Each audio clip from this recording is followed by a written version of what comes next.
आज आपण पाहणार आहोत ढोशांसोबत खाता येईल अशा दोन प्रकारच्या चटण्या। एक आहे ती टोमॅटोची चटणी आणि दुसरी आहे ती खोबऱ्याची चटणी। टोमॅटोच्या चटणीसाठी 5 कांदे मोठ्या साईज मध्ये अशा पद्धतीने मी चिरून घेतलेले आहेत। त्याच सोबत 5 कांद्यांसोबत 3 टोमॅटो आपण इथे घ्यायचे आहेत। टोमॅटोचे प्रमाण मी थोडं कमी वापरलेलं आहे। तुम्हाला हवे असेल तर तुम्ही सम प्रमाणात अगदी कांद्यासारखेच 5 टोमॅटो सुद्धा घेऊ शकता।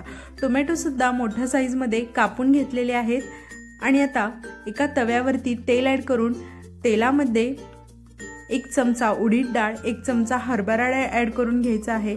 छान तांबूस रंग आल्यानंतर डाळींना आपण या मिश्रणामध्ये कांदा मिक्स करून घेणार आहोत। कांदा छान परतून घ्यायचा आहे।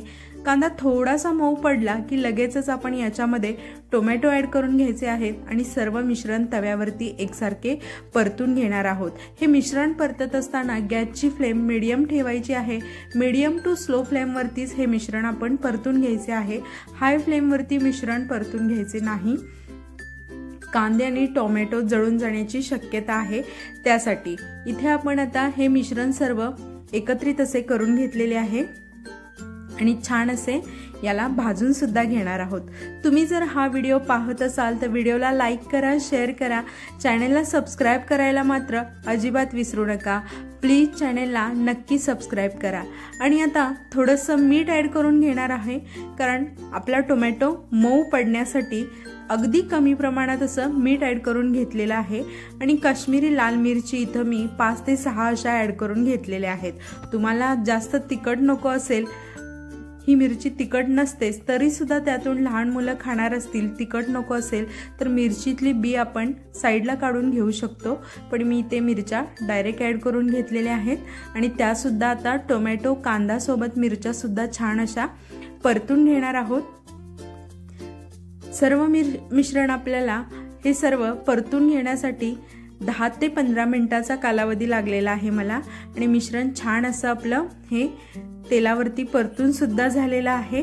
आता आपण हे थंड झाल्यानंतर याला मिक्सर मधून वाटून घेणार आहोत आणि वाटण करत असताना याच्यामध्ये लसूण पाकळी आणि आलेचे मिश्रण सुद्धा ऍड करून घ्यायचे आहे, म्हणजेच लसूण आणि आले मिक्स करून घेणार आहोत। आता आपण दुसरी चटणी पाहणार आहोत, ती म्हणजे खोबऱ्याची चटणी। त्यासाठी इथं डाळ म्हणजेच फुटाण्याचं डाळ असतं ते इथे ऍड करून घेतलेले आहे। 2 चमचे शेंगदाणे ऍड करून घेतलेले आहेत। 2 चमचे तेलावरती छान तांबूस रंग येईपर्यंत दोन्ही जिन्नस आपण परतून घेणार आहोत आणि ते आता मिक्सरच्या भांड्यामध्ये मी ऍड करून घेतलेले आहे। मिश्रण थंड झाल्यानंतर काही लसूण पाकळ्या ऍड करून घेतलेल्या आहेत आणि बारीक चिरलेले इथे मी खोबरं ऍड करून घेतलेलं आहे। सोबतच यामध्ये जाणार आहे हिरवी मिरची, तीही चवीनुसार, हवी असल्यास कोथिंबीर ऍड करू शकतात।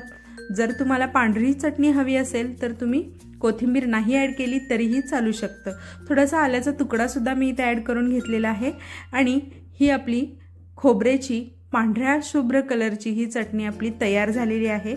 इथे मी कोथिंबीरीचा वापर केलेला नाही। आता आपल्या ह्या दोन्ही चटण्या मिक्सर मधून मी वाटून काढलेल्या आहेत। इथे आहे ही टोमॅटोची चटणी आणि दुसरी आहे ही खोबऱ्याची चटणी। आता याला चवीनुसार मीठ मिक्स करून घ्यायचे आहे आणि याला फोडणी देणार आहोत छान अशी। आता हे तेल गरम करून घेतलेले आहे। तेलामध्ये जिरे, मोहरी, कढीपत्ता ऍड करून घेतलेला आहे आणि चवीनुसार थोडंसं हिंग ऍड करून घ्यायचं आहे। तुम्हाला आवडत असेल तर तुम्ही हिंग ऍड करू शकता, नसेल तर तुम्ही स्किप करू शकता। आता ही फोडणी आपण दोन्ही चटण्यांवरती ऍड करून घेणार आहोत। तुम्ही इथं पाहतच असाल अशा पद्धतीने झटपट तयार होणारी, अगदी व्यवस्थित अशी प्रमाणबद्ध पद्धतीने बनवलेली ही टोमॅटोची चटणी आणि खोबऱ्याची चटणी तुम्ही नक्की ट्राय करून पहा। रेसिपी व्हिडिओला लाईक करा, शेअर करा आणि